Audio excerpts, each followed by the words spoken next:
Here we go. So, without further ado, a very, very big welcome to Julie Hesmondhalgh. Hello, Julie. Hi. Hey, everybody. Hi, how are you? I'm very well, thank you. Are you all right? Some of us are old friends since last night, aren't we? We are, aren't we? Just absolutely, yes. So, have you been soaking up all the sun rays, Julie? Well, for the most of the day, I was in the kitchen doing revision with my youngest daughter for GCSEs, and then I did a little bit in the garden. Ooh. Right. Excuse me one second. If is somebody mute? You need to mute, please, Alan. Thank you. Sorry, just feedback. Okay, so a big thank you to you, Julie, for coming on this evening. It's absolutely wonderful to have you in our company. So let's kick off, and if you can guide me along, I've got everything here that I feel I need to look at, but you know your career better than anybody else. So we're going to start off with going right back to the age of 18, and when you decided to I suppose most of us would take the plunge and go to drama school. And you attended the wonderful London Academy of Music and Dramatic Art. So you started there in 1988. Can you tell us a little bit about your time at LAMDA? Yeah, well, I mean, I suppose the story starts a bit earlier than that, really. I mean, I know that when Anna was on last night, she was talking about a teacher that had been a massive influence on her and a huge sort of inspiration. And we were very lucky at Accrington College, where I went to college, to have an A-level teacher, an A-level drama teacher, who was just fantastic and who just made us all believe that it was possible for people like us, working class kids from Accrington, to be actors. Unfortunately, this teacher, Martin, we lost to COVID very early on in lockdown, which was absolutely devastating. And we'd all sent him a little film that we'd made of us all doing All for a Muse of Fire, a line at a time, and someone had edited it together and sent it to him while he was in hospital. So we were really glad that we managed to get that to him, to say thank you to him for everything that he'd done for us, because none of us would have got where we are today without him. And he was just one of these amazing teachers. He was an actor himself, and he got us all into drama school, really, just by sheer will and confidence in us and belief in us and his talent as a teacher. So there was, in my year at LAMDA, this is unbelievable. So this is a year of about 26 people. 3 of us were from Accrington College.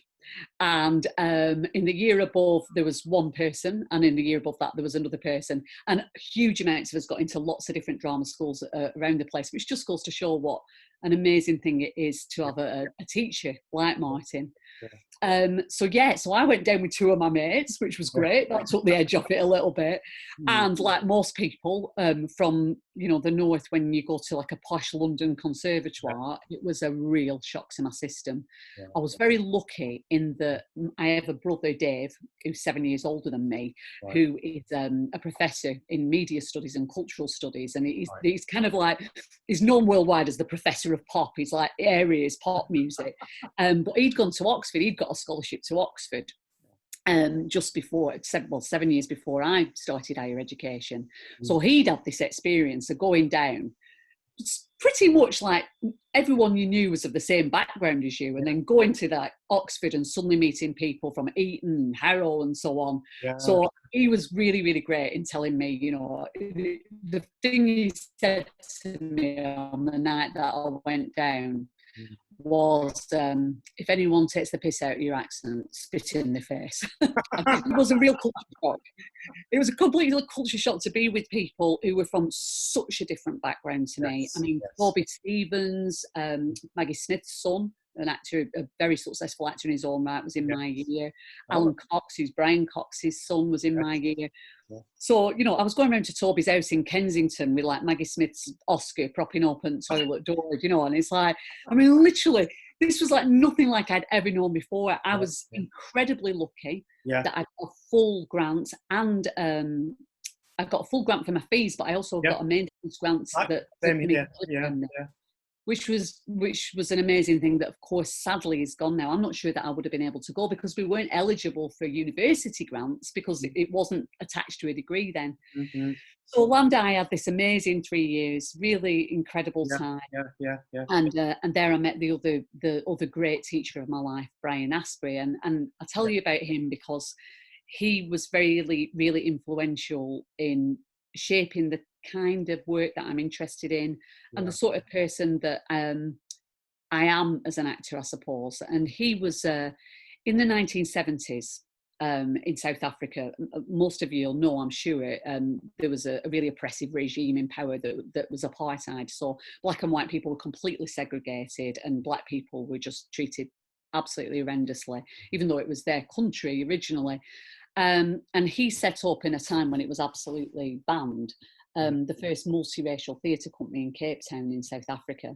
Right. And he was a real believer in theatre and art and culture changing people's lives. Yeah. So that had a massive effect on me because I'd always been very, very interested in sort of social issues and politics. And part of me had felt like being an actor was something a bit flighty and a bit something that didn't really do anything for the world. And he was someone who really taught me that you can marry those two things and create work that has something to say about the world. So I felt very, very fortunate to have met him. And when we left LAMDA, quite a few of us hadn't got agents, me included. And he suggested to us that we set up a theatre company. So the couple of years before us had set up this theatre company called Arts Threshold. And then he said, why don't we build a theatre and have a venue? So literally a bunch of us, like 18, 19, 20 years old, wrote handwritten letters to every famous person that we could think of. We had the old spotlight books and we went through, we're like, okay, John Gielgud, we'll write to him.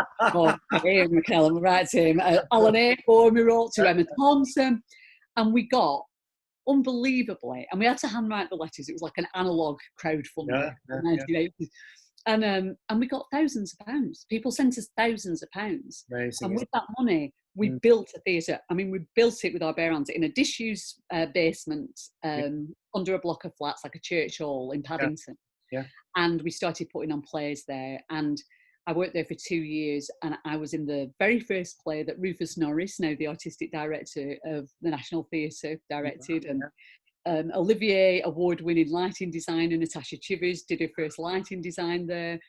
It was an incredible sort of apprenticeship for us all, really. So but they believed in you, Julie. This was the thing. They believed in you. Yeah. And he believed, and he made us believe in ourselves, you know, more pertinently, really. And I think that was it. So much of what I'm about still is about creating my own work and finding my tribe and doing stuff with other people. And those 2 years there, I mean, again, I was incredibly fortunate that I was able to sign on and get the Dolan housing benefit. I've paid it back 100-fold now in tax. You know, that's the kind of investment you make in young people, you know, when you're letting them sort of follow their dreams, you know. And it was an apprenticeship like I couldn't have hoped for anywhere else, really, unless I've been snapped up by an agent. And everyone always used to say to me that I wouldn't work until I was much older because I was a character actress, etc., etc. So I played lots of different parts, but more than that, I learned how to run a theatre. I made the banana cakes for the cafe. I cleaned the toilets before the show. I ran the box office. I invited the press. We did it all. So it was incredible. You learn it, and what's more, you get that respect for every area, don't you, in the theatre? You don't sort of just flounce in as an actor and go, you know, show me my dressing room, darling. Do you know what I mean? It's that knowing respecting every department. 100%, that's right, John. And just knowing and just being able to be able to do it yourself as well. You know, just know that, you know, with a bit of energy and time and a bit of support, you can do that. You did quite a lot with Arts Threshold. Where did it take you after? What did that open doors for you then?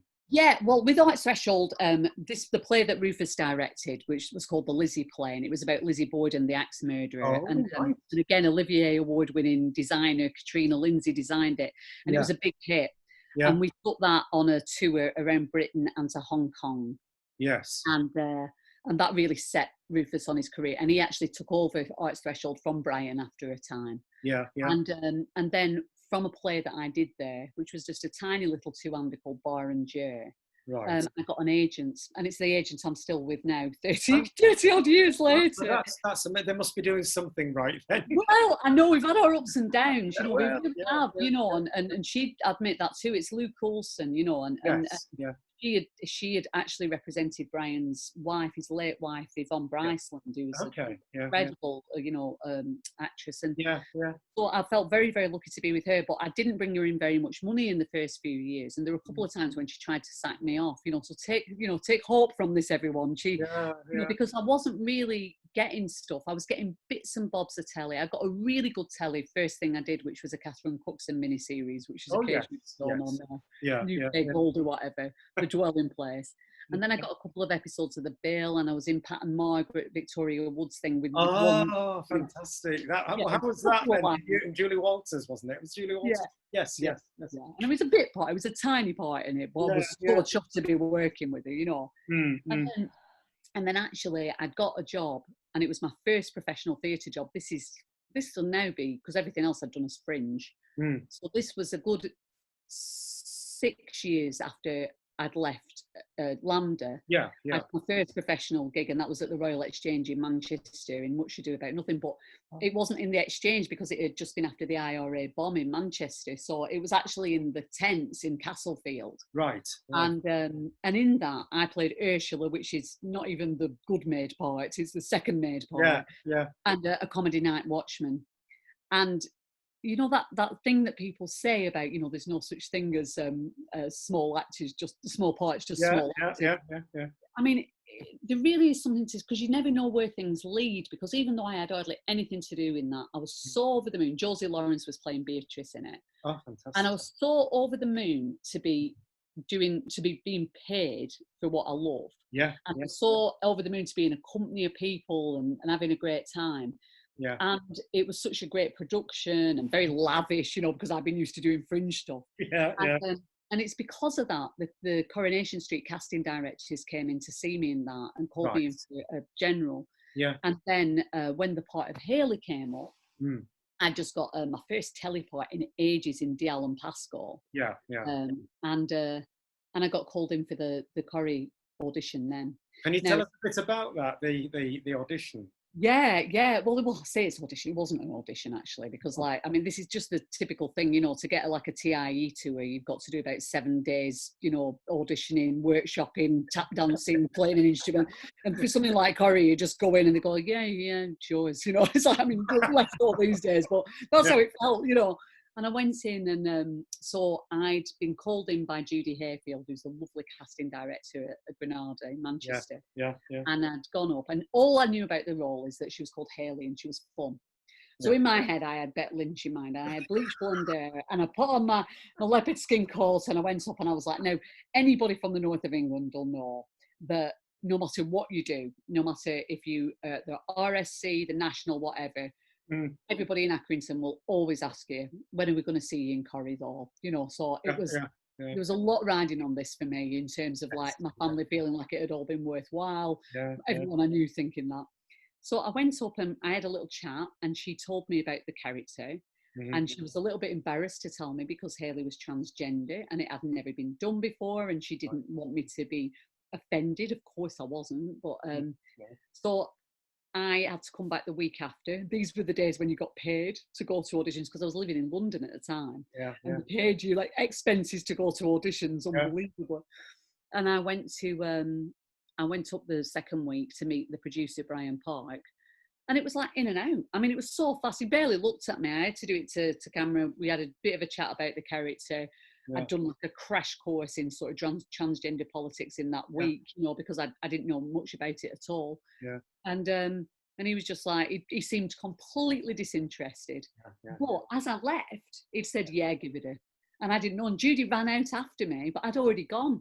And we didn't even have mobile phones then. This is in like 97. And went back to London to where I was sharing a house with my mate. And when I got back there, so this is hours later, he opened the door with like a bottle of like fizzy wine and was just like, you've got it, they've rung up the landline, you've got the part. So it was the most extraordinary time. Now, Yes. what I didn't know was that, and you know, I've only found out much, much later, was that that part was originally meant as a bit of a joke. So for those of you, I'm not assuming that all of you are Corrie watchers at all, but there's a very sort of shy cafe owner, Roy Cropper, who's still in Coronation Street. And The wonderful David Nielsen is fantastic. David Nielsen, fantastic actor. And he's never named it, but he plays him like I think he's probably like on the autistic spectrum a little bit, maybe a little bit of Asperger's. You know, he's quite sort of very particular about things. Yes. And their idea was to give him a string of dates. And the first date would be Hayley. The denouement of that would be that she's transgender. Oh, I can't cope with that. And off I'd go into the sunset, never to be seen again. But I didn't know that. And in my head, I was like there to stay. Once I got my feet under that table, I was like, well, I'm going nowhere. And it was just one of those things that just really occasionally happens in your life where the stars align in some way. And I met David and we got on like a house on fire.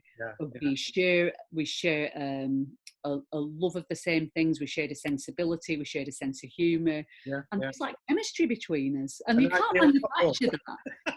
And you just kind of like, it's just the way it is, you know, sometimes. And they just matched us really well. And, you know, David's like 21 years older than me. I mean, you would never know that, but, it just seemed right. And so because we worked so well together on screen, they started to think, oh, no, actually, we want to keep them together. So they wrote me out. Obviously, I went to Amsterdam to go and have my sort of, you know, my operation. And they wrote me back in. So I went travelling around the world in that 2 months that I had off.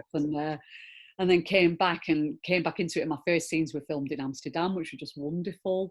And the rest really is history. And you know, for me, playing a part like that, and I'd really felt this, you know, I mean, there was, even at that time, there was conversations around whether somebody who wasn't trans to play a trans character in a soap.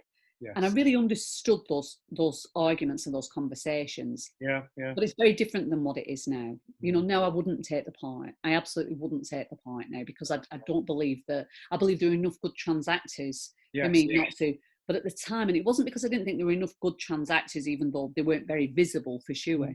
It's because I knew that the press would have gone for him. And, you know, and they would have been incredibly vulnerable. They would have been newcomers like I was. And it would have been really, really hard for them. And so I knew that I could take that job on and do it to the best of my ability and play it absolutely, you know, with integrity, and that I would be their ally, and that I would never ever do anything to willingly upset their community, and I would be their advocate. Well, and you did, Julie. You did an amazing job on that. I mean, it was just, you know, and it was funny because I'm sure those that watch Coronation Street, whenever you knew there was a storyline coming up, there was something where it was, you know, Hayley and Roy, and, you know, when they were watching the stars and all this kind of thing. I mean, it was just so, you know, you could relate to them. And I think that's what was so special about the relationship between Hayley and Roy. But I think that's the power of art, and I think it's particularly the power of soaps, actually, is that people get to know people. And so right from Colin in EastEnders, you know, right through, you know, Beth in Brookside to Hayley and Roy, issues that frighten people, issues that people might be prejudiced against, you know, once you know that person, and when somebody's in your living room 3, 4, 5 times a week, you feel like you know them.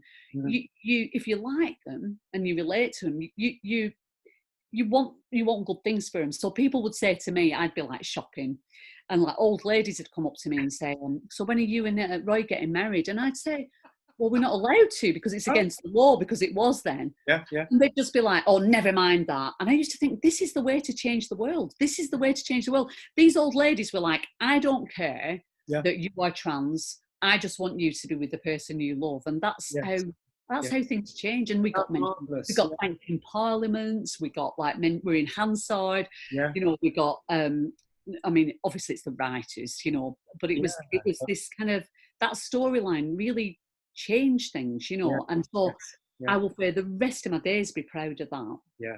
And obviously, you know, you were there until 2013, was it, or 2014? Yeah, 13.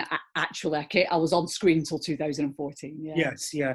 Now, obviously, it was heartbreaking to see Hayley's exit, and you know, again, you touched on a very, very, cancer, of course.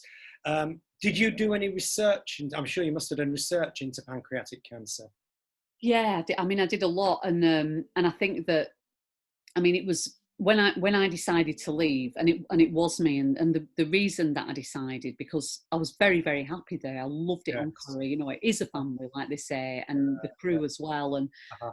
and I always said I'd stay forever. You know, after like, I mean, I was there for 16 years. You know, I was 27 when I went into it, Yeah. and I was 42 when I left. You know, it was like, and I met my husband on it. I had my kids during it. It's a massive part of my life, and I don't think I would have ever left, but I was offered a part in a little tiny play. Now, this play, and I'll give you the background because it is relevant. So this play was about Sophie Lancaster, who was a young woman who was who identified as a goth. Right. And she was 19, and she was in a park very near to where I grew up, and she was murdered by a bunch of lads for looking different. They attacked her boyfriend. She went to defend him, and they kicked her to death.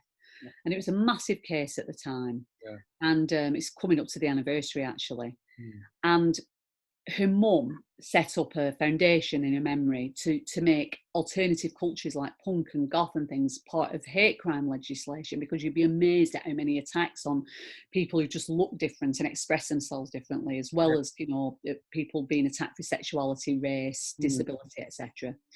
And so she set up this foundation to educate people in schools to remember Sophie, and to also get it on the hate crime legislation. And Simon Armitage, the poet laureate, wrote this beautiful cycle of poems spoken as if by Sophie about her life from birth right through to her death in first person. And this was on the radio, intercut with interviews with Sylvia talking about her own experiences. And it was one of those radio dramas that, you know, truck drivers were pulling over because it was so moving, it was so upsetting. And they decided to make it into a stage play. Now, I knew Sylvia because I'd been a little bit involved in the foundation from being from round there. And she wanted me to play her. And now, at that point, my daughters were younger and I wouldn't have had time off to do a play. I was really happy at Corrie. I didn't really feel like an actor anymore. I felt like just somebody who was in a soap, and I knew my character back to front. But because Sylvia had asked me, I took some time out to do this play. And it was while I was doing the play, which was in the studio at the Royal Exchange, I was just suddenly like, oh God, oh no, I loved it so much. And I suddenly thought, I want to be doing other things. I want to be telling other stories now. And I'd been through quite a quiet time on Corrie where I hadn't been having big storylines. So I sat on it for a few months and really, really thought about it, because, you know, I was in my early 40s. It's not traditionally a great time for actresses.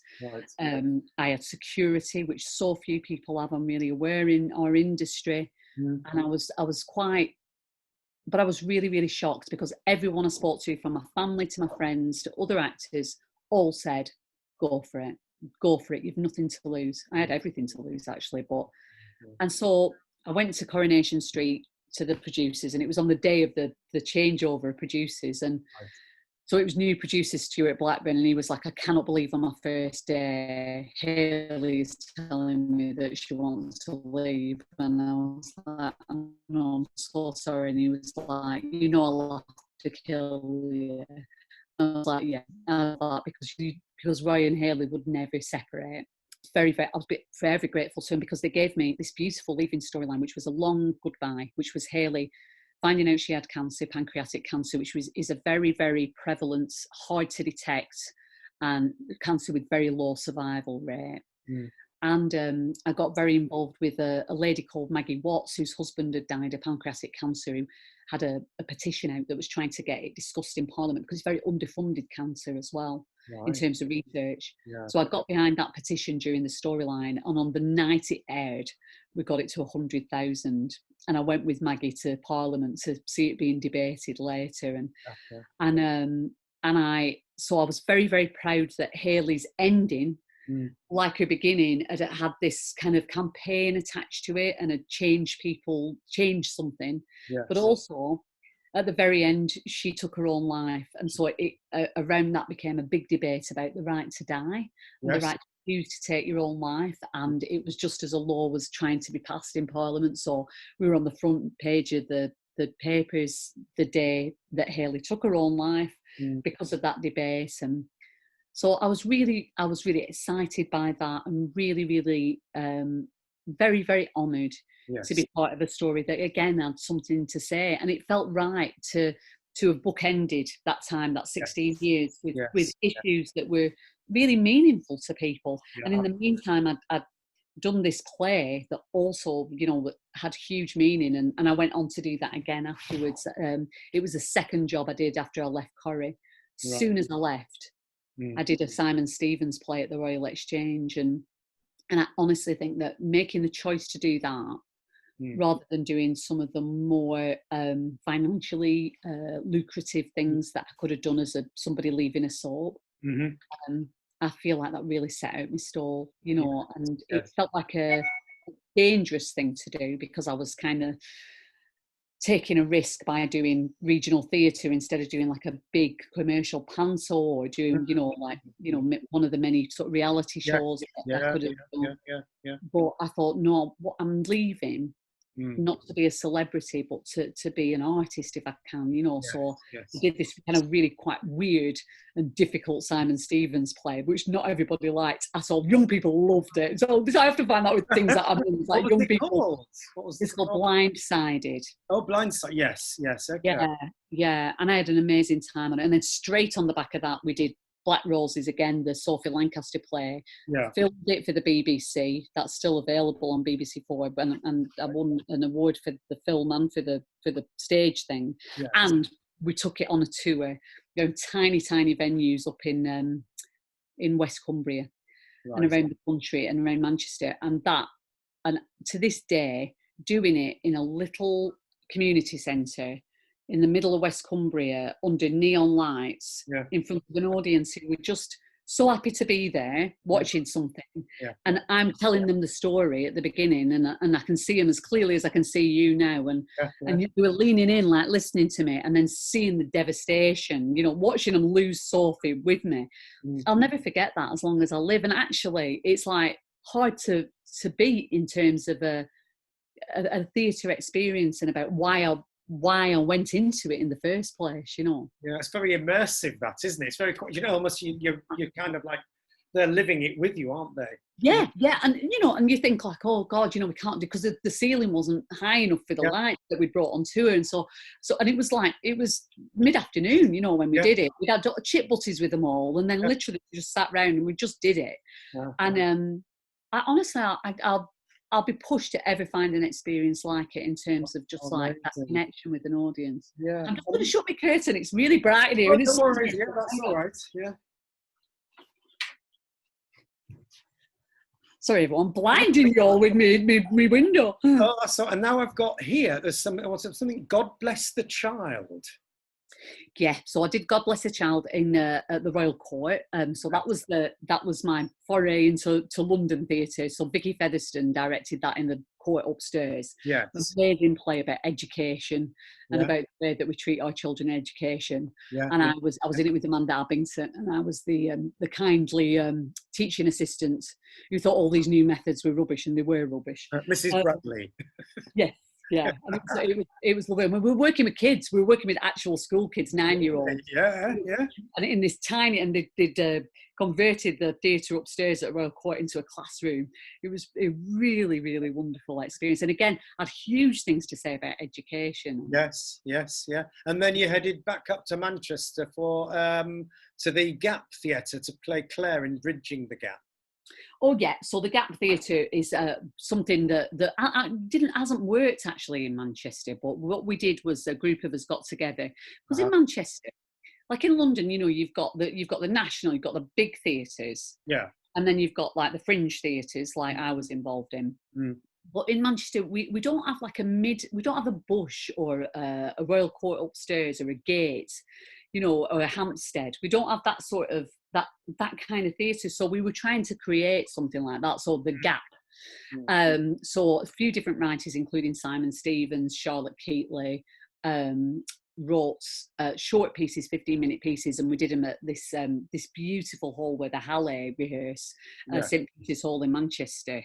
And we did these short pieces to raise money to start that up, and it never happened. There was some bad advice given about the finances of it, and it never came off the ground. But I did a piece written by my husband. So I met my husband on Corrie. He was always came in playing sort of like the evil Weatherfield Gazette reporter. He always plays slime balls. He's such a good man. And he'd given up to be a writer.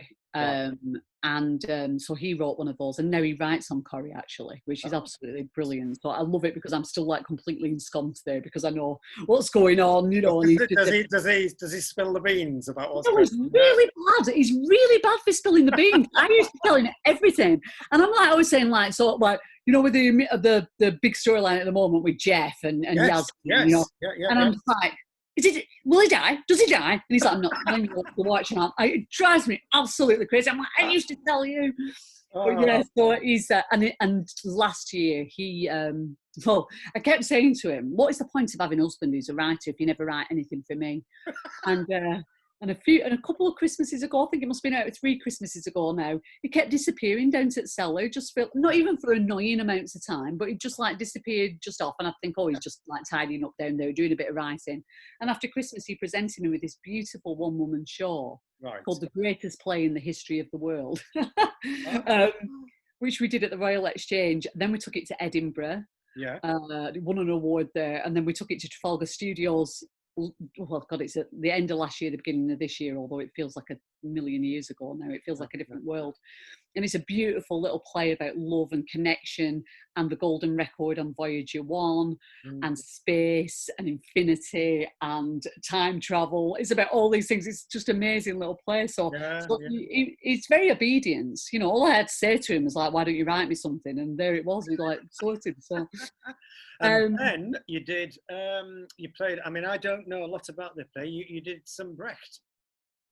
Yes, I did. Well, I did Mother Courage. Yeah, I mean, I did some other things in between. So I did a play called Wit, which was one of my favourite things that I did. Yeah. So that again was a cancer play. It's a beautiful Pulitzer Prize winning play by Margaret Edson about an American academic dying of cancer.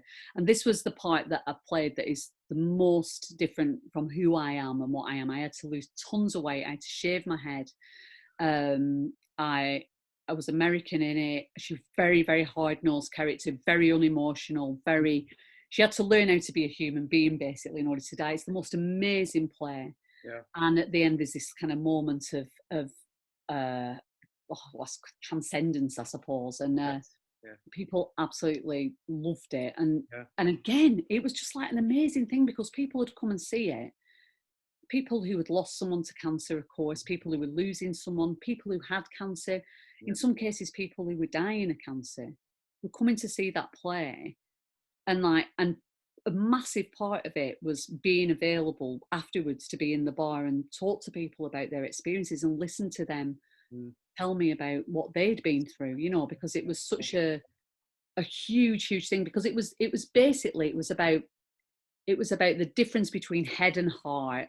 This woman was like a big head intellectual, but it was learning how to sort of connect with her heart and soul and how to die with grace. And the last moments of the play, you know, she finds it, and people were, you know, it's a really wonderful play. And that was the first play I did with Raz Shaw, who I also did Greatest Play in the History of the World with as well. And he's my sort of main collaborator now, I think. So that again was at the Exchange. And then they asked me after that if there's anything. I mean, this is a huge position of privilege, you know, that I never dreamt of and won't always be with me, I'm sure. But they said, is there anything you'd like to do? And I've never been the kind of actor who has got parts that they want to play. I know a lot of people have, you know, they say, well, you know, I really want to play Hermione or Beatrice or whatever. And I've never been like that. Because I love new writing. But someone who was in Wit with me said, what about Mother Courage?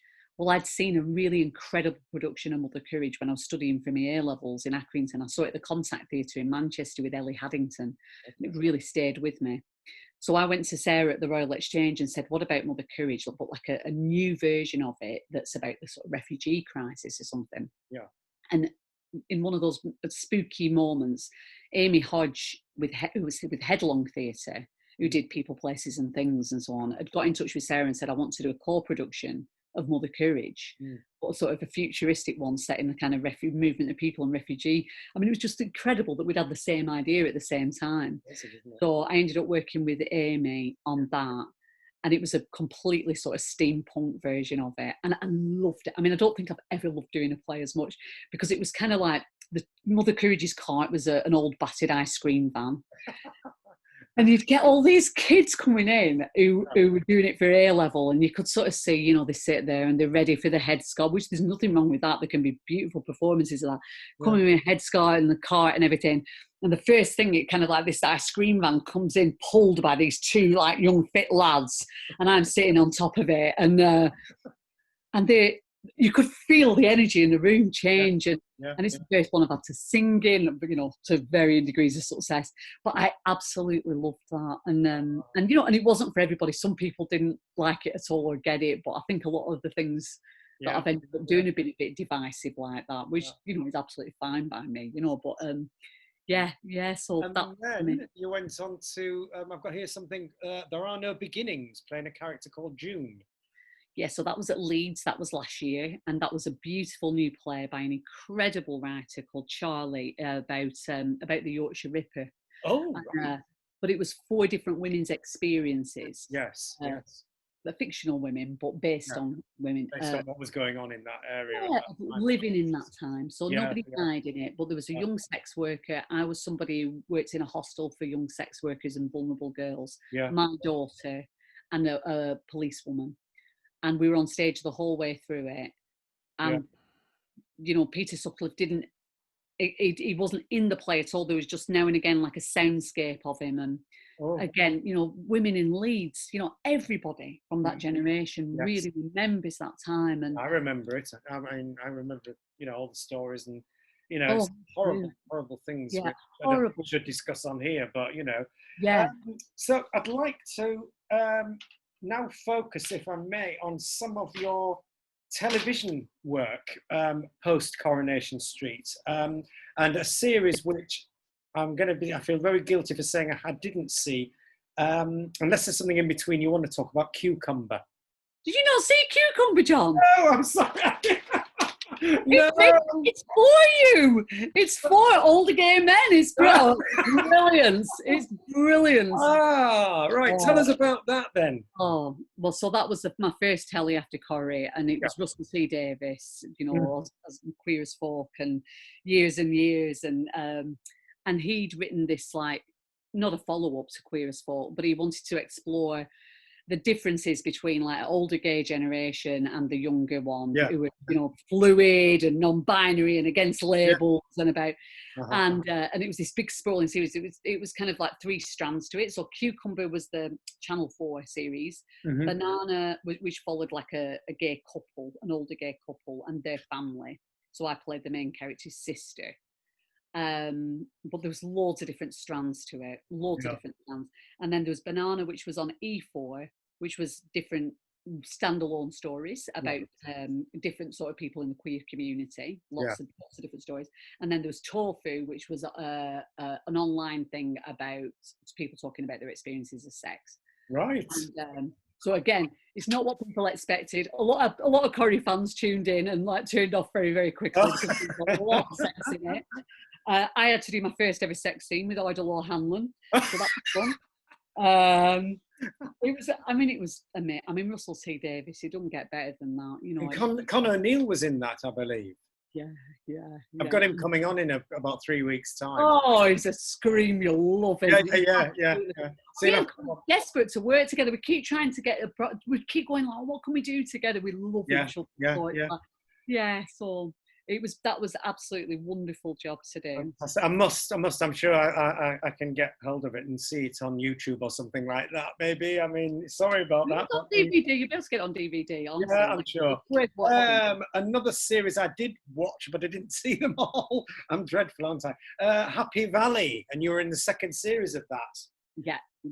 Yeah, not a massive part, but I was the wife of the sort of the killer in it, and that was a great job as well. And to work with Sally Wainwright, she asked me to do it, so I was over the moon. Yeah. And of course, it was Sarah Lancashire, of course. Yeah, but I never worked with Sarah. All my stuff was with Kevin Doyle, who played my husband in it. So I just bumped into her once on Car Park, and same with Siobhan. I'd worked with Siobhan years ago, but it was just me and Kevin and our family. So we were very and Steve separate unit. Yeah. I'm going to bring up this next one, which of course is again something which is very poignant, and your role in Broadchurch. Yeah, so Broadchurch, so I got offered Broadchurch when I was doing Wit. I was coming to the end of that, and I was thinking, oh God, I don't have anything lined up, and that just came completely out of the blue. Yes. And that was Chris Chisholm who wrote it, getting in touch with me and saying, Chibnall, sorry, saying that he wanted me to play this part, and I'd loved Broadchurch, but I didn't know anything about the part, and he said it was to play a sexual violence survivor. And I was very worried because I know that telly doesn't have a great track record in terms of portraying sexual violence and rape, and I was very conscious of that. Yeah. And so I spoke to Jodie Whittaker, who was we have a mutual friend, rang her up because she'd been in the first series, and she just said, oh, he's absolutely great. You've nothing to worry about. He'll do it really well.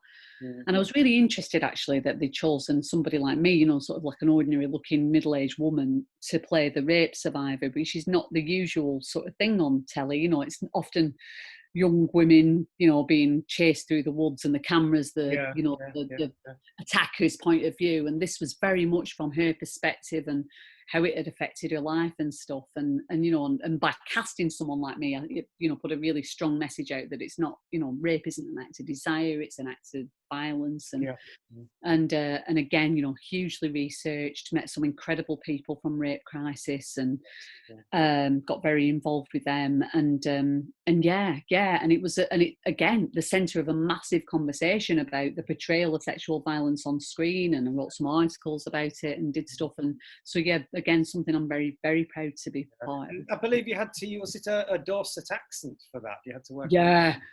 How did you get on with that? Yeah. Oh, really hard. Yeah. I had a brilliant the woman who'd been my coach for my American accent for Wits had come on board to do it. So she worked her arse off trying to get me to do it. It's a really difficult accent to do, but very specific, isn't it? Yeah, very specific. I didn't want to do general West Country, you know. It's like exactly. Now, my next thing's in Wales. I was listening to all your Welsh accents earlier on. I was very impressed. I'm in Wales next, and I'm just like, thank God they haven't asked me to do a Welsh accent. I'm just like, oh God, because, you know, Welsh people really, really hate it when it's done wrong as well. I'm going to move on to 2018, and I'm sure many actors, or every actor would love to be in this series, Doctor Who. Yeah. How fantastic was that? It was brilliant because when I got Broadchurch, Chris Chibnall had just taken over Doctor Who. Yeah. From Indra, you'll know. I forgot his name. What's his name? They've got a Stephen.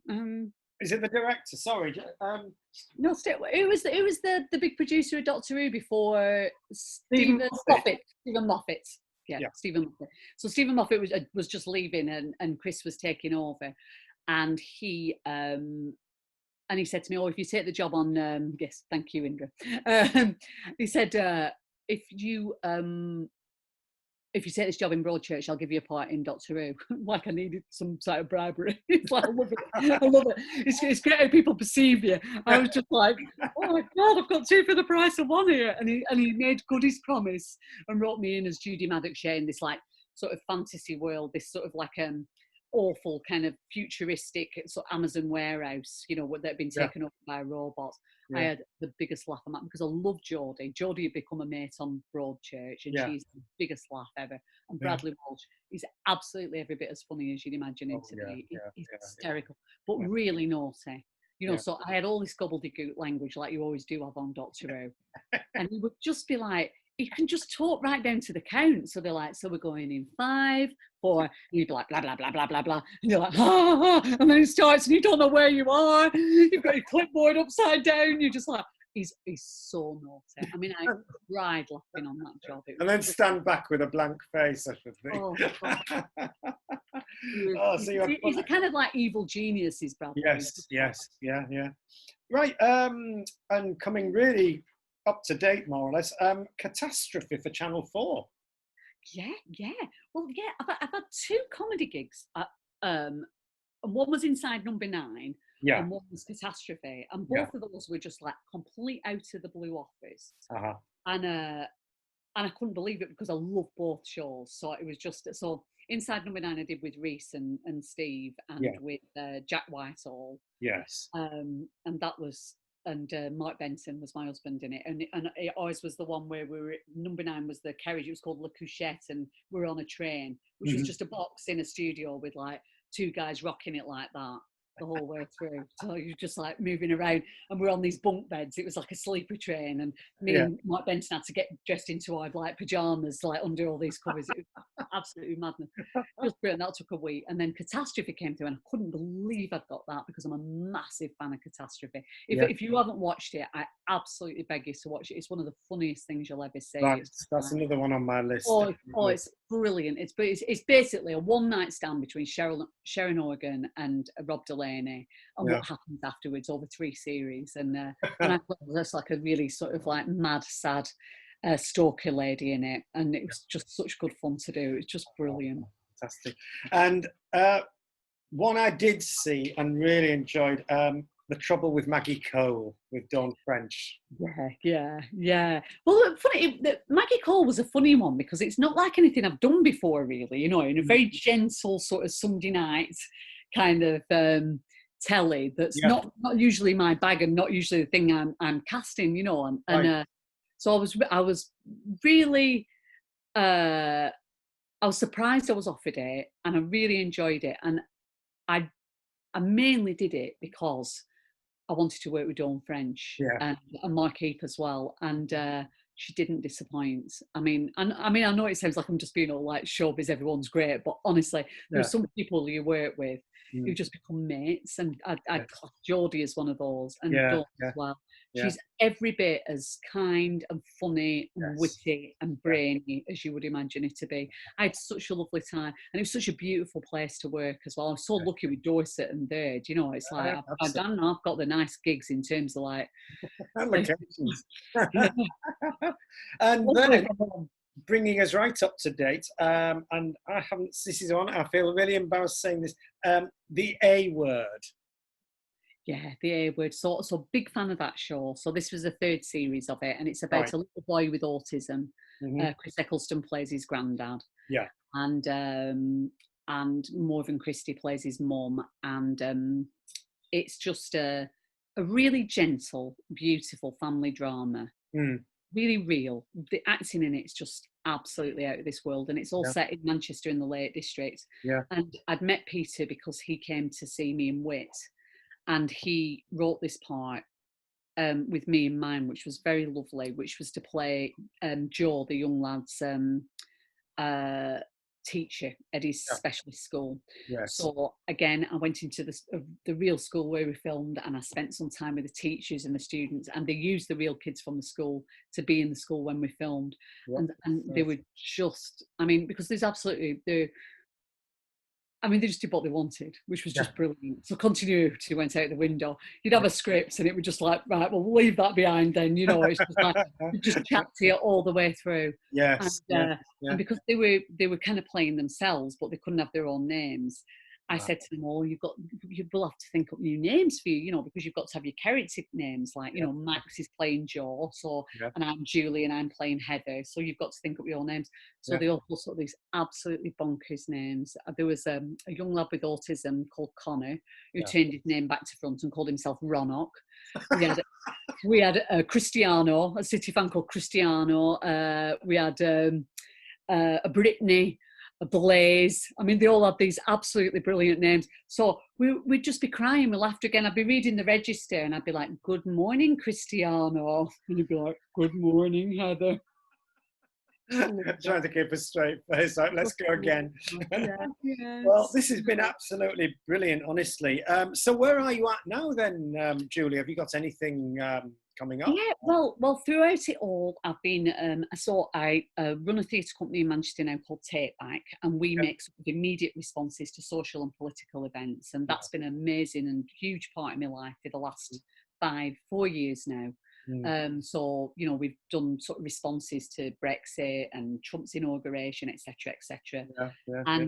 So I'm always busy with them. So like this week, I was just doing something with them.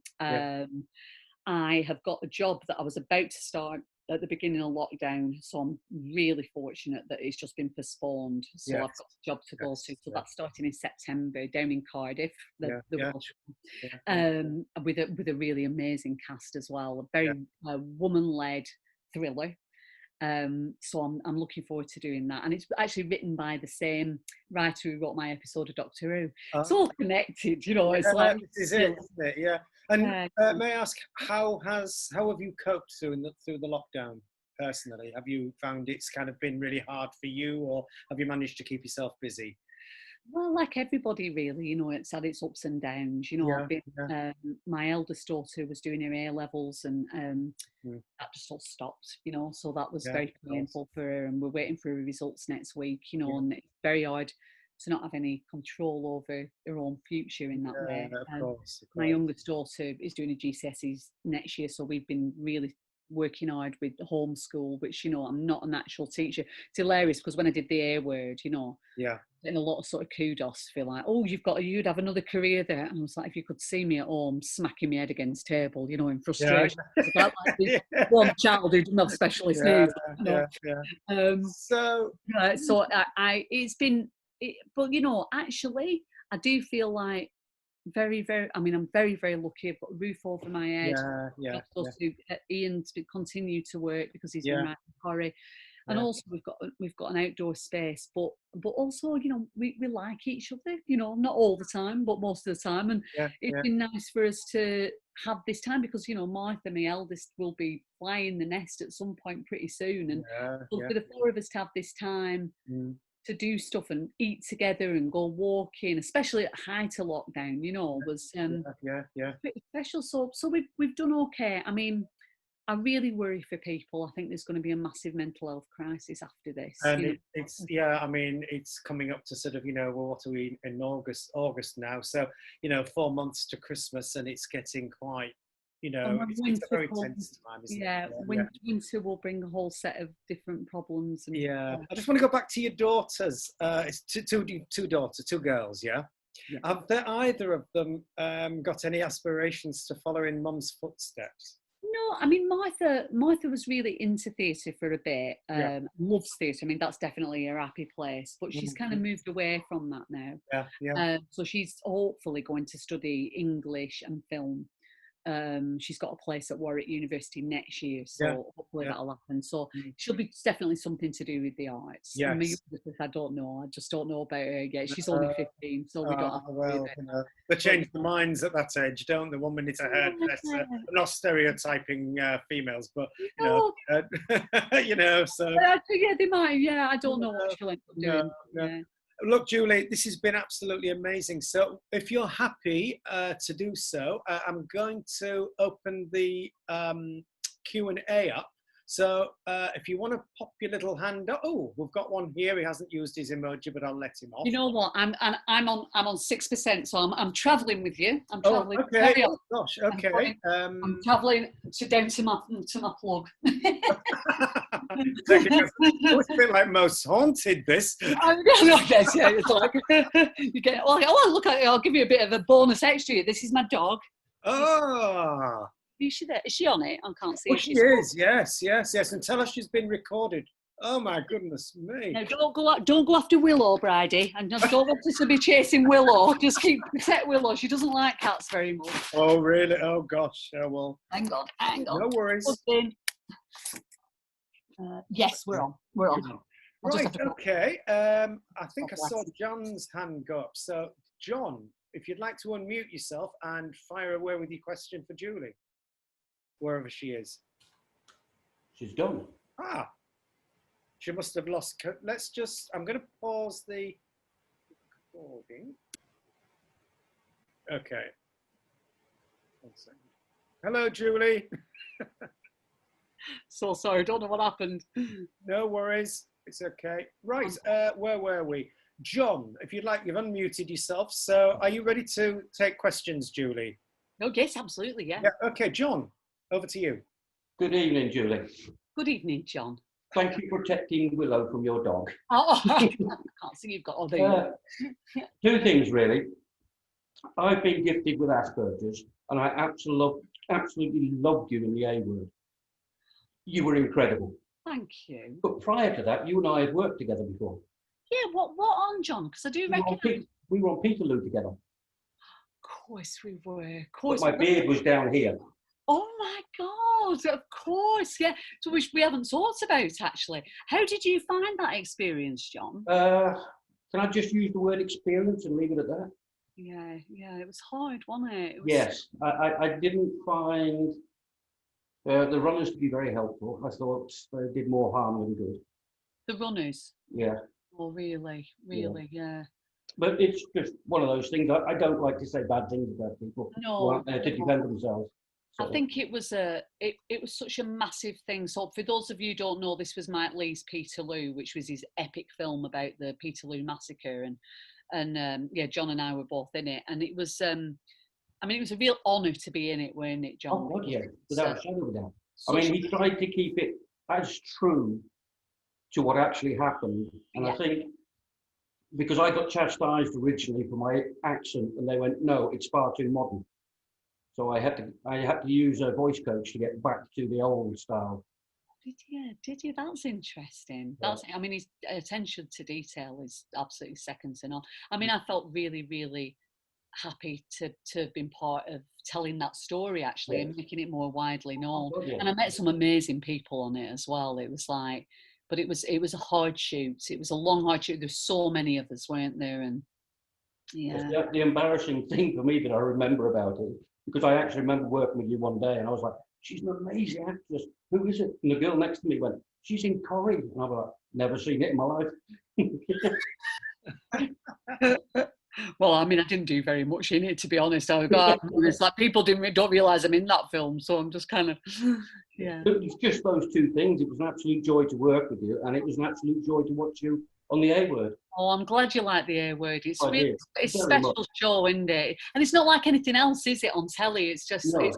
it's so kind of unique in that it's just there's nothing massive happens. It's just about relationships and. Well, I'm trying my hardest at the moment to write a one-man play about what it's like to deal with ADS. Brilliant. And it's very hard to do because I've got to try and take what's in my head and make it acceptable for people who don't understand what it's like living with autism. Yeah. And it's extremely difficult to do. Yeah. But I can imagine. what you did in the A Word, you just made it seem so easy. Well, it was, So, the writing. thank you very, very much. Well, thank you so much. But Peter knows a lot about it, and Peter Bowker, the writer, and it was very much down. He wanted Heather, my character. He said that often when actors play a character like that, like a specialist needs teacher, they can often be a little bit too reverential to the people who actually do that job, because we're so in awe of people with proper jobs who are doing amazing things, aren't we? That we're playing with a bit of a kind of like, almost like a little bit of saintliness, and he really wanted it to be completely sort of a bit of a piss taker and a bit kind of like very straightforward, but totally committed to her work, and it was beautifully written. I mean, it's just like a gift, you know, when you get writing like that. Well, so, you know yourself, it doesn't matter how well it's written, it's how it's acted that brings it out. Does help with good writing. I can honestly say thank you very much. Thank you, John. Thanks, John. Thanks. Sharon. Hi, Julie. Hiya, Sharon. How are you again? Hiya. Right. Again, I know. Have you been anywhere since yesterday? You're in exactly the same place. I know. Yeah, this is where I'm working from, because I've got the girls at home, and then my husband's working in the office and things. So yeah, I work from bed. It's great. Everything I need. I've got everything I need. It's brilliant. Another massive fan of A-Word. Massive fan. So thank you. Love that show. Yeah. But mine's more going back to Hayley. I'm a mum of a trans woman. So yeah, she, you know, she's only sort of transitioned recently. Well, then recently, it's taken her 6 years. So obviously Hayley was way before. But to have that knowledge in the background of going, yes, I remember watching Hayley. But do you think the industry is changing as far as, like, because like you said, if you were given that part now, you wouldn't ever accept it. You'd insist on a trans woman taking it. Yeah. Do you think the industry's changing and in that respect of offering parts to the right person for that role, rather than just the best actor, but the best actor within, so like a trans actor playing a trans actor? Yeah, I think that it's a really good question, and I think that I think it definitely is changing, but not quickly enough. It was really interesting because when I did Cucumber, well, Banana actually mainly, but it was a character that went in both. There was a trans character, a trans woman character in that, and they were really struggling to find an actress to play this part of Helen, and Russell was going mad because right at that time I was doing loads and loads of publicity about leaving Coronation Street, and I kept saying, oh. Sorry, I'm interrupting. This is my youngest. Sorry about that. And I kept saying to them, and I kept saying in these interviews, well, I think that it's right that I left Coronation Street when I did, because Hayley being played by me would have been an anachronism, and it wouldn't have been right. And so Russell was just like, oh, we should stop saying that because we're really struggling to find a trans actress and we have to now. Oh, no. And then they did. They found someone amazing, a stand-up comedian called Bethany. Bethany Black. Oh, Laurie has just come up massive on my thing. I don't know why. But yeah, so it was. I think that things are definitely moving, but it's very slow. There's still, you hear these controversies that just come up about it every now and again, and it's like a really lovely story is that you might already know actually is that a big advisor and a big help to me was an actress called Annie Wallace, and when I first went into Corrie, she wrote a letter to Radio Times saying, I am a trans woman. I live in Scotland. I'm a computer programmer. And I really respond to Hayley. I feel like she's very like me. And Corrie got in touch with her and said, oh, will you come and be sort of an unofficial advisor on this character? So lots of Hayley's personality. Her birthday is Annie's birthday. The fact she loves like prog rock, that's Annie. Lots of like little things about her. And then Annie, while I was in Corrie, she was not out of the closet as a trans woman at all. None of her friends knew. And she went to drama school in Manchester, graduated, was trying to get work for ages, still doing bits and bobs of techie work and everything. And after I'd left Corrie, it was after I left, she came out on her 50th birthday to all the friends, did a big announcement, told her acting agents. The week after, got an audition for Hollyoaks, and is now the head teacher in Hollyoaks and has been for about 3 years, playing the first trans character in a soap played by a trans actress. And when that's brilliant. in '98, she was literally just a really shy computer techie up in Aberdeen. So isn't that amazing? Yeah, So that is awesome. Yeah, yeah. Because I think the same's happening with actors with disabilities and things like that as well. Yeah. I mean, it has to. I mean, that is a scandal, really, because there's so much of that goes on where people are pretending to have a disability, and and it's not a level playing field, because people with disabilities aren't being cast in other roles. It's like, so when a role comes up for somebody who has lost their sight, for example, or somebody who's in a wheelchair, and they give it to somebody able-bodied, are you just like, oh, come on? But change comes from the bottom up.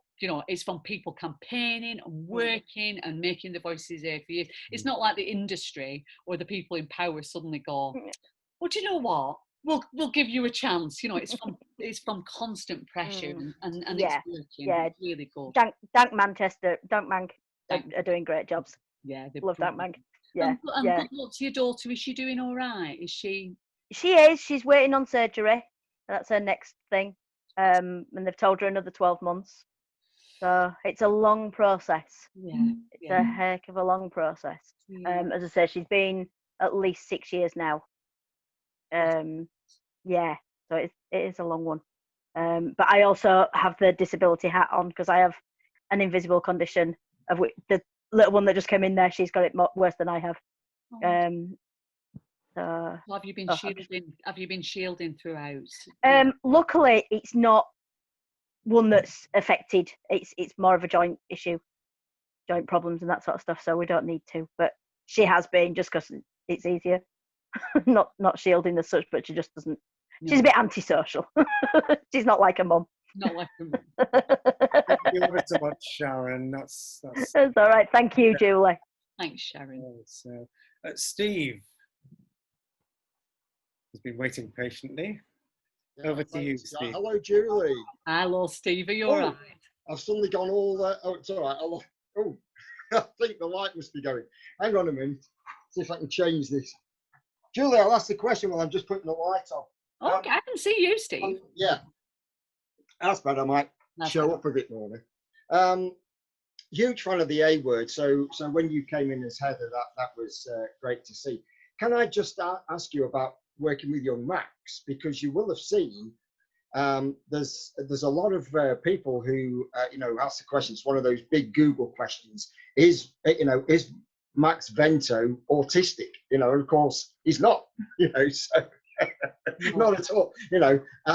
But of course he's playing a young lad. With very very well along the spectrum.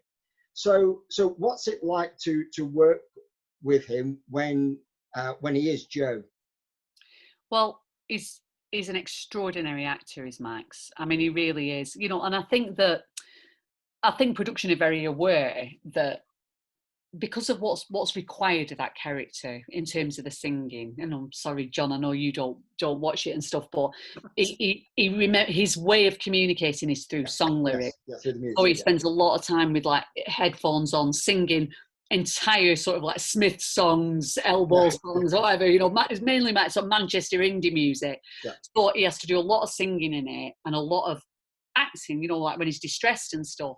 And he's been in it since he was like a tiny little boy. In the first series, he was about 5. So I think that they knew that they couldn't possibly get a little boy with autism to play that part. Because he just wouldn't have been able to do it. I mean, it was enough to ask a boy who's neurotypical, to be able to do all that stuff.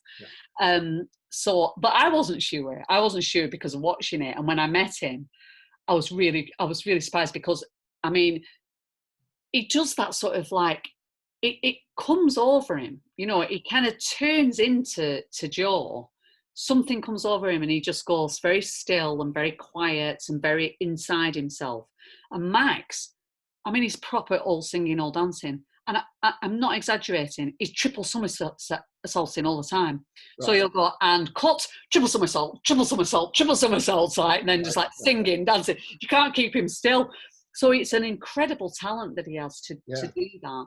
But I think because they've cast a neurotypical boy in that role, what they've done is they've worked really, really hard. So the older boy in it, Mark, Yes. who works in the hotel.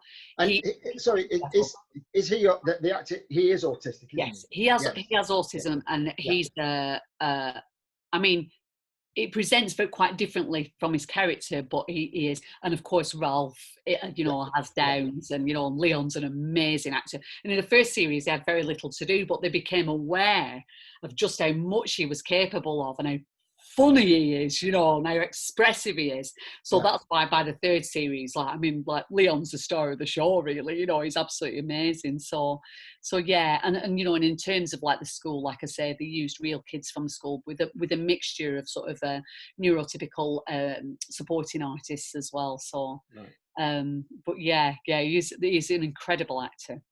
And it's funny, we've just been talking about actors with disabilities not being used, and yet we've got three now. I forget the name of the young actress who's who just married Ralph. Yes. Anyway, but if there was ever an example of a show that has Sarah Goyde. That's right. Yeah, I mean they're all fantastic, but and then you've got Max, who sort of fits into all of that. So if there was ever a show as a really good example of one which highlights learning disabilities and actually uses three actors who have got their own learning disabilities but can then perform in that drama as well, it's got to be the A Word. Yeah. I guess that's down to obviously casting, but down to Peter Baker, as the writer, and the directors. Yeah. Absolutely. Well, Pete, it does come down to Peter, but also Andy Pryor, the director, is also He's also the casting director from Doctor Who, and he's also the casting director for Cucumber. And I have to say that he's years ahead in terms of diversity and representation. He was doing that when I did Cucumber. When I had the first read through for Cucumber, I had never ever sat round a table for any production, either theatre or telly, where it was 50-50 whites and people. I've never seen that before, and such a wide range of people's sexualities, of course, but it was exciting to be part of that. It's it makes an experience richer. It just does. Right. Thanks so much. Thank you. Thanks so much. Thank you. So over to Emma. If you'd like to unmute, please. Hello. Hi, Emma. Are you all right? I'm very well, and you? I'm good, thank you. Yeah. Okay, my question is around accents, because the very first memory I have of a Northern actor was in A Taste of Honey, and it meant a lot to me because it was kind of, someone that sounds Northern. Where you from, Emma?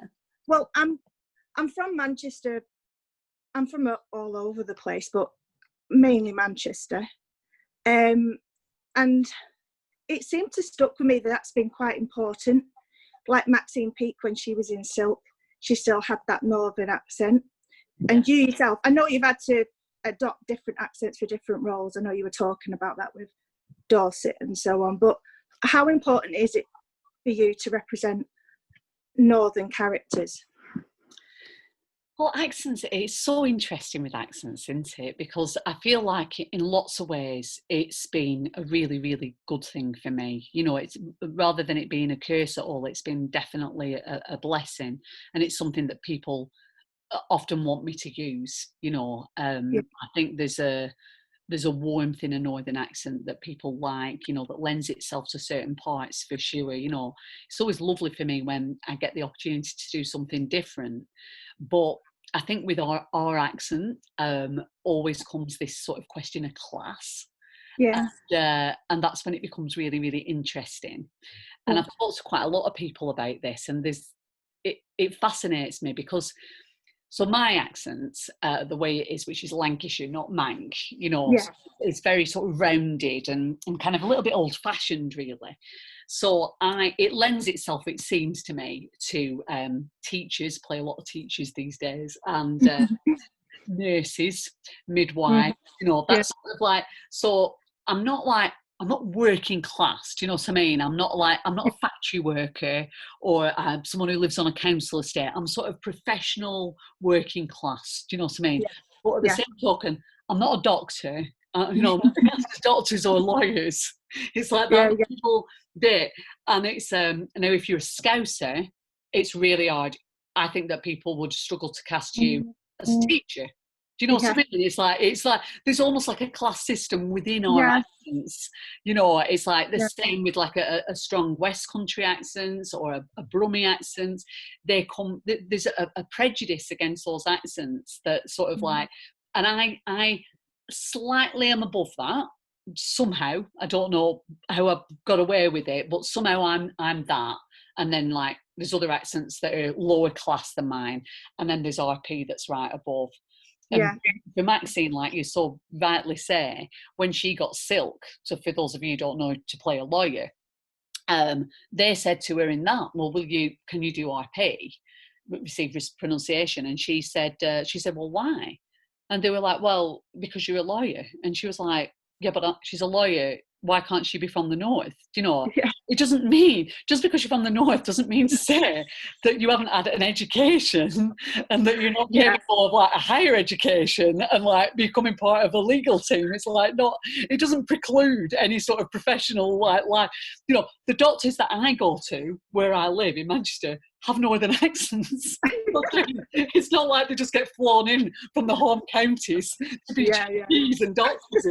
It's so weird, you know. It's like regional. It's just like where you are, the people talk like you. So there's definitely such a long way to go with it all. You know, it's kind of. I mean, I did an audition last year for a part that Fiona Shaw ended up getting. So fair dues. Love it when that happens. You're like, oh, well, fine, all right.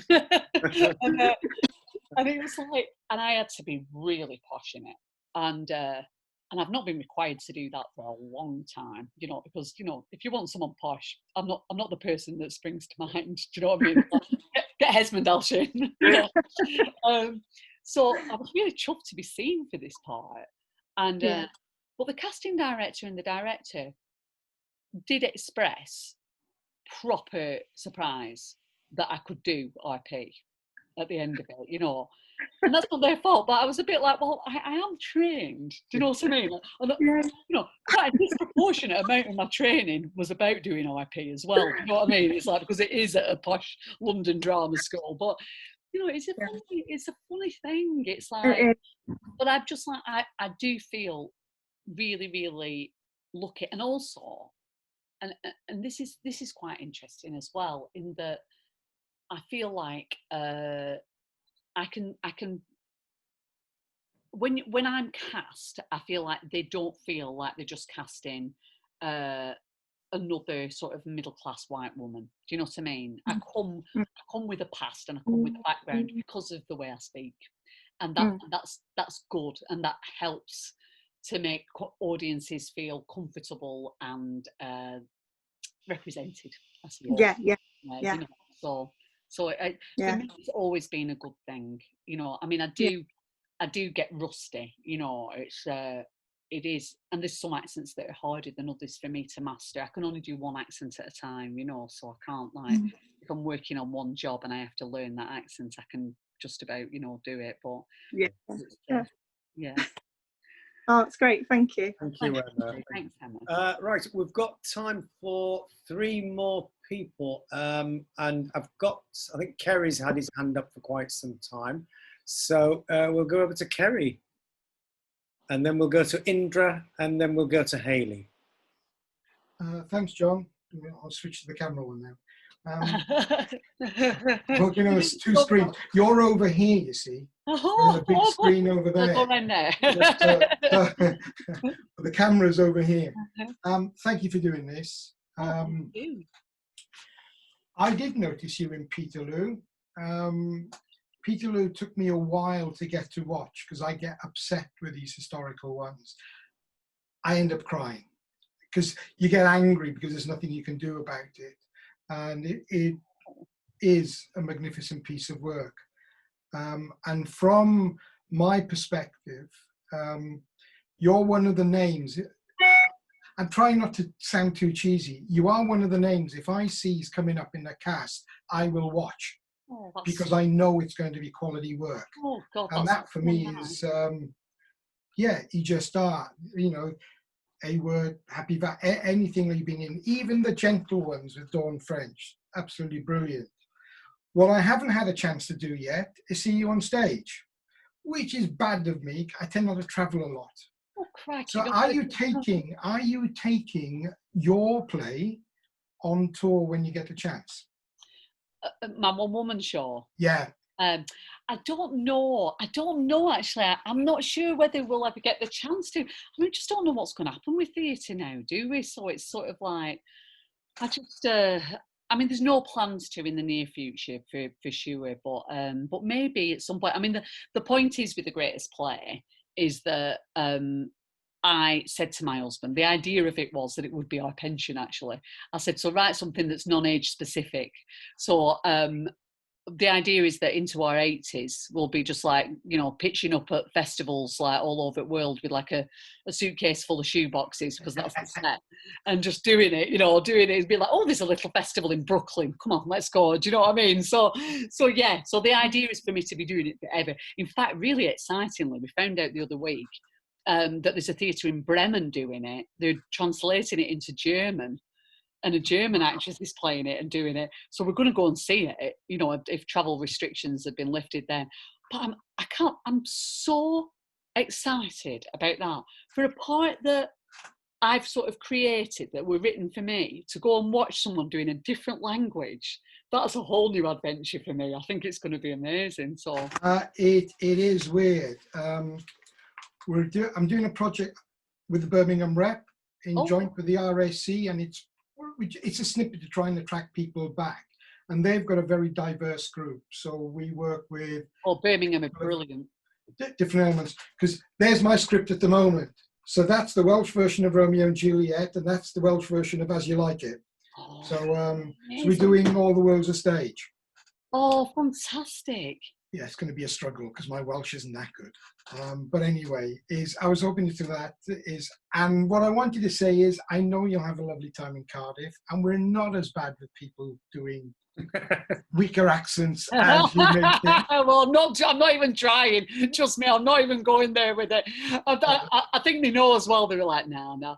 But yeah, no. But I love being down in Cardiff for Doctor Who. I absolutely loved it, and I think weirdly, Jodie and Dawn are going to be down there filming. Obviously, Jodie will be doing Doctor Who, I think, and Dawn's filming something down there as well. So I've got a couple of mates down there already, which will be really lovely. It's where it's all happening, is Cardiff. Where do you live? I just live just north of Birmingham. So you're up there now, yeah. Yeah. So although having said that, a director contacted me just before the weekend saying, I think I've got a part for you in my next film, and they're a Cardiff-based company. So he said, would you be interested? I have no idea what it is. I'm just going, yes. Oh, yeah. Just get me back across the border. Absolutely. Oh. My worry is doing the Yorkshire. I'm in a Yorkshire part next year, and I've got to do Yorkshire for that. And I'm talking to some people up Manchester Stockport way, and that's petrifying the living daylights out of me as well. Oh, so. Yeah. That's, well, there's some, who's from Leeds on here? I just saw Sharon's from Leeds. Sharon is. Yeah. Sharon can help you with your accent. Yeah. Yeah. Oh, I got family around Doncaster way. Sorted out, Kerry. But that was it. I just wanted to know where you were bringing it on tour, because I want to come and see you on stage at some point in the distant future. I hope. Yeah. Well, thank you. Good luck with the project. Good luck with the Birmingham Rep. I love the Rep. It's brilliant. It is. It's shut at the moment, but we're doing our best. Yeah. Okay. Thanks, Kerry. Thank you. Indra. Hello again, Julie. Hello, Indra. Hello. Yeah, the question I wanted to ask is, how do you think theatre is going to be happening now in terms of this whole COVID outbreak that is currently happening? Also, what do you think TV and film acting and short film acting would be like in this whole COVID scenario?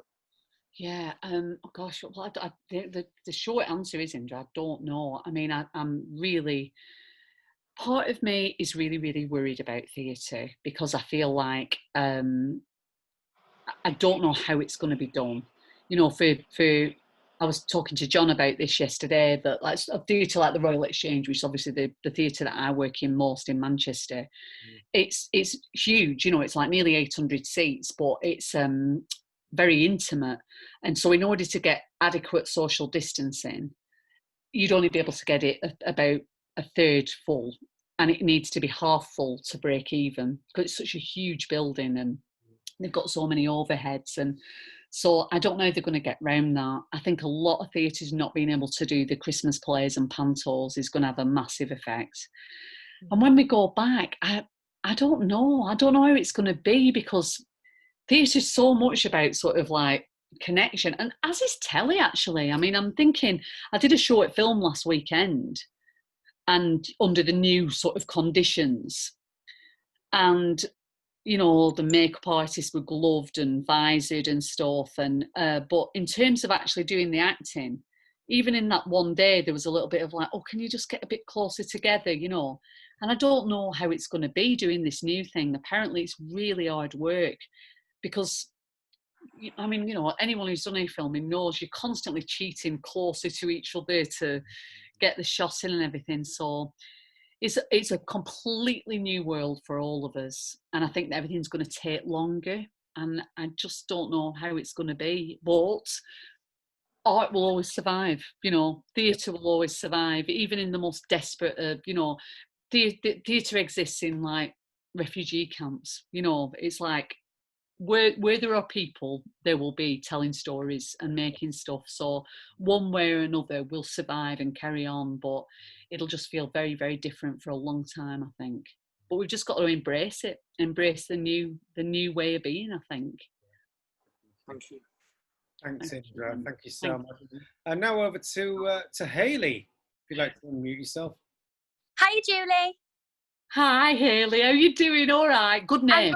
Thank you. No, I just wanted to say, you know, at the beginning of lockdown, I was feeling like quite sad, but I had my last show cancelled at drama school. I'd come home and I picked up your you what? Sorry. Where were you at drama school? Birmingham Conservatoire. Oh, yeah. Sorry. Oh. But anyway, I came home and I picked up your working diary and I read it. And I tell you what, it really, really inspired me. You are so real. It's amazing. And you said something in that working diary, which I'm like, I'm just going to steal that for myself, because you'd quoted something, you'd said, be asked. Like, be asked about what you do. And I'm like, you know what? Yeah, that is so, so real. So I just wanted to say that, but also as a 2020 graduate, like just coming into the industry with it all being hee-haw, do you have any like advice or anything like that on what to do? Oh God, well, first of all, Hayley, God, my heart goes out to you. I think that out of anybody at this time, I feel most for you lot who have graduated this year, because it's so hard not to have all that celebration and the showcases, and I know that all the drama schools, and I know Birmingham's great, will have been doing the best to get you out there and all that, but it's not the same. It's not the same. And I feel, you know, so my heart absolutely goes out to you, and well done for keeping active and being in the world. You have to, don't you? You have to. You do. And I think that what I would say to you is that a lot of people will lose heart, and a lot of people, even when things are normal, whatever that is, and when things are okay, there are people that will lose heart very, very quickly, because I think a lot of our training sometimes is about being picked up and snapped up and the phone ringing and doing stuff.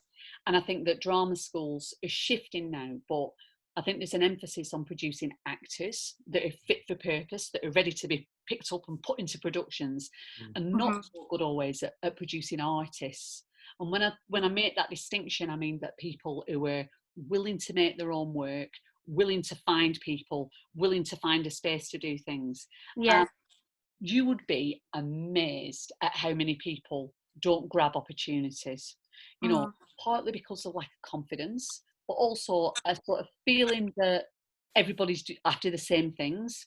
And the number of people who don't follow things up, you know, or so if somebody says to you, oh, well, I can help you with this, or I've got this, grab it with both hands. Whatever comes your way, just always just grab it, because you'd be amazed at how many people can't be asked. And sometimes it's not, you know, not fair to say can't be asked, but sometimes, I mean, we take back my theatre company. I always talk about this, and I probably talked about it in my diary, is that we went and did a talk at a university for the performing arts students. Yeah. We went in, and the teacher had worked really hard to set this thing up, and we're doing a workshop and a talk.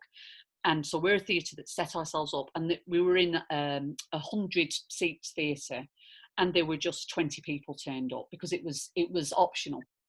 And so 80 young people had gone, I'll just stay in bed today. Do you know what I mean? And I just thought, my God, you know, it's like, and that's so common. You'd be amazed.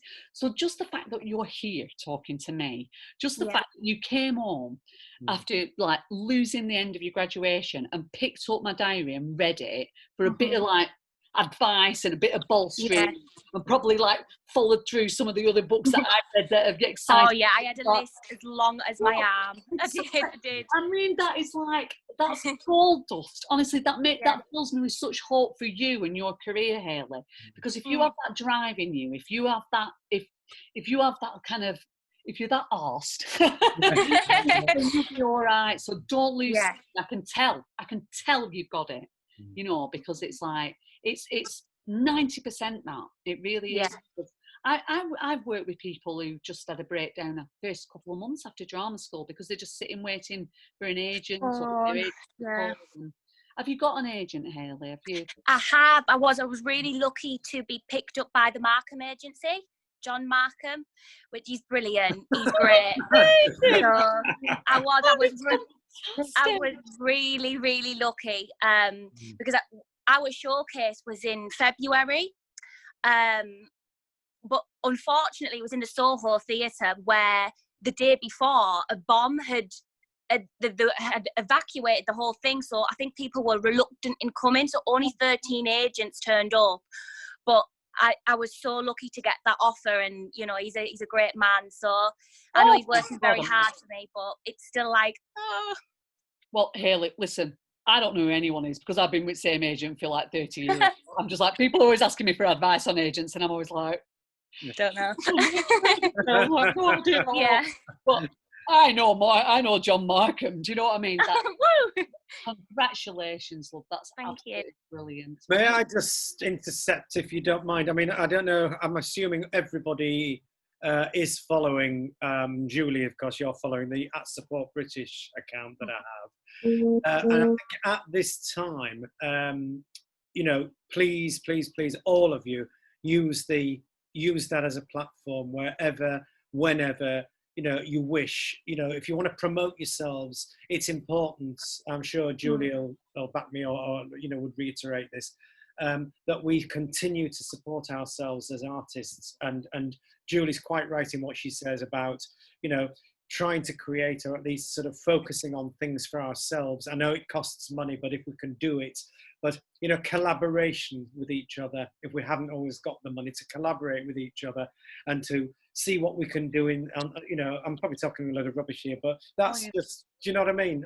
What do you think, Julie? You're more articulate with those things than me. No, I think that's exactly it, John. It's just like, I mean, I said last night, just find your tribe. You know, the thing is, it is hard when you're an actor because you rely on other people to give you work a lot, but actually you can you know, the great thing about theatre is you can do it anywhere. You know, you can just get a room above a pub and get a couple of mates and put some stuff on, you know, write some stuff, you know, respond to stuff, put on a little cabaret. You know, it's possible to do, and collaboration is absolutely it, and creating your own stuff. Don't wait for the phone to ring. No. And it doesn't get any harder, does it, after 30 years I've been in it? 30 odd years, and it's like, you know, is it going to get any easier? No. No, It isn't, but you know, we're all here to support each other, so Definitely. that's the most important. Yeah, and that's the thing, to use resources like this, you know, and just keep connected with other people, and it's the best way. I mean, I had a friend, Rachel, who played Sophie in the Sophie Lancaster play that I did, and Rachel's somebody. She went to Ardon up in Manchester, and she was working at the Lowry as a box office attendant. And if somebody rang up who she didn't recognise, whether they be an actor or a director or whatever, she'd just be like, "Oh, hi, I love your work," kind of thing. And they'd be like, "Oh, thank you very much." And then when they came, she'd be like, "Oh, I'm Rachel, I spoke to you on the phone." And they'd remember her, and then she'd connect.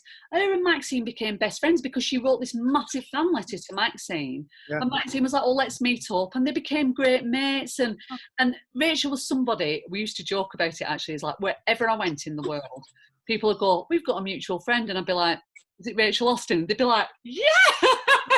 And it's just, she weren't a snoozer. She weren't like a player. No. She was just somebody who had the confidence to be in a room with other people and just connect with them. And instead of like being too shy, you know. Yeah. As Morrissey said, shyness is boring. Absolutely. On that note, this is for the benefit of those that are watching the recording. We are all going to say goodbye. And if you're watching this, I hope you've all enjoyed it. So please remain behind if you want to. So before you all go, would you please unmute yourselves and join me in giving Julie one hell of a big round of applause for this, please. Thank you so much. Honestly. Thank you very much indeed. Thank you. Thank you. It's been absolutely lovely.